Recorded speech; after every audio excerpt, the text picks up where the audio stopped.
The vase was still on Roman's shelf. Blue, white, and black. $1.50. Character.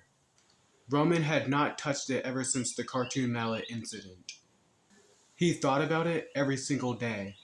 He had told himself that he was being responsible, that he was thinking it through, that he was absolutely not going to rub his hands together, clap, and see what would happen. He lasted 11 days.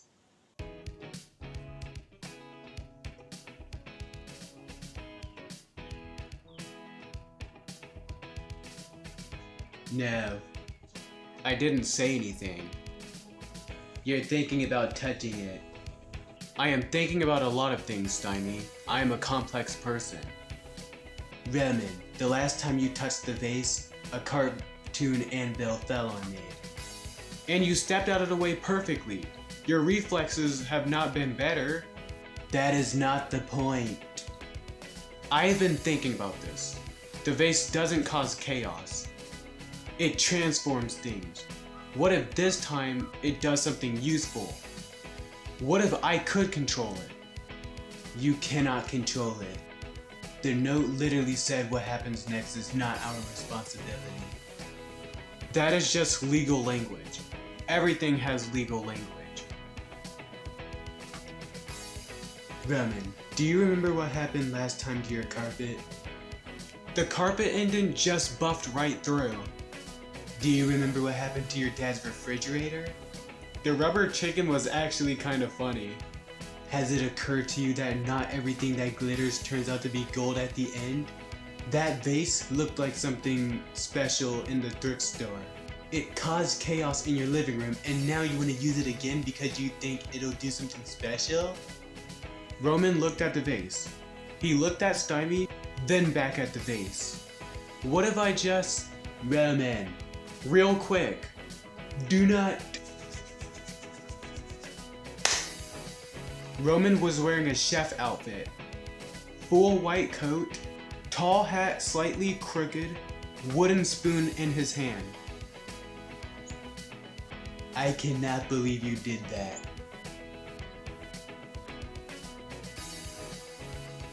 I'm a chef.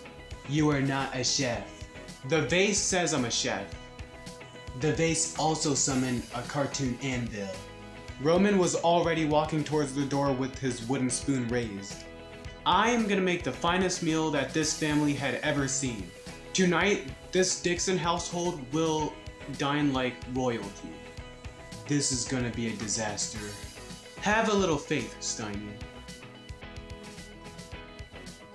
Dominic Dixon was only 13 years old and he had the same exact energy as his older brother. Louder, faster, and absolutely zero filler. He was standing at the kitchen counter eating cereal directly out of a box when Roman walked in wearing a chef uniform. Dominic stared at him. Why are you dressed like that? Chef Roman cooks. Who is Chef Roman? A bad idea wearing a hat? I am gonna make a 5-course meal.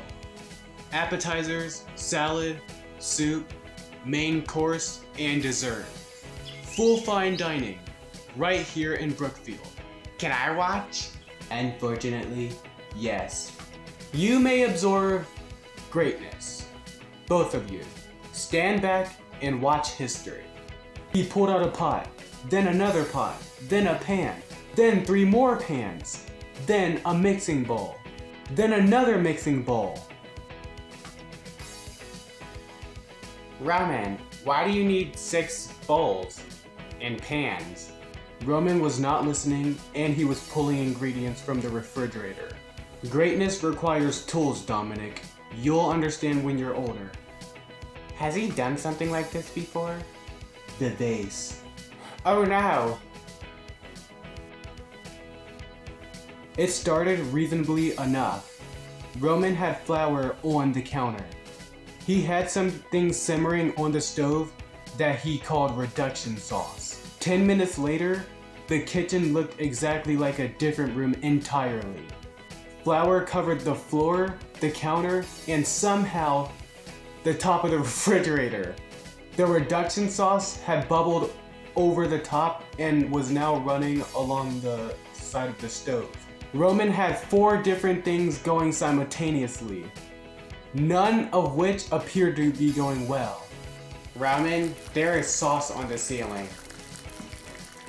That is called ambience, Dominic. That is called a mess. When a great chef cooks, the kitchen tells the story of the meal. The chaos you see before you is simply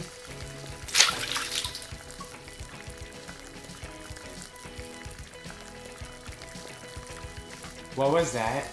That soup was finding its character. That was the soup exploding, Roman. It didn't explode it. Roman, there is soup on the window. Okay, that is a lot of soup on the window. He grabbed a towel and turned back to the stove. The towel immediately caught the edge of the flour bowl. The flour bowl tipped. A cloud of white flour went directly into Roman's face. Are you okay? I am fine. You look like a ghost. Chef Roman does not get discouraged by minor setbacks. Chef Roman adapts. Minor setbacks?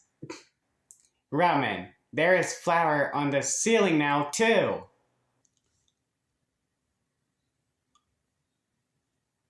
The ceiling needed character anyway. Mrs. Dixon appeared in the kitchen doorway. She looked at the soup on the window, the flour on the ceiling, the soup on the backsplash. Roman was standing in the middle of all of it, covered in flour, wearing a chef uniform. She looked at her kitchen for a very long moment. Roman? Mom, I can explain. Is that my good pot? It is a pot.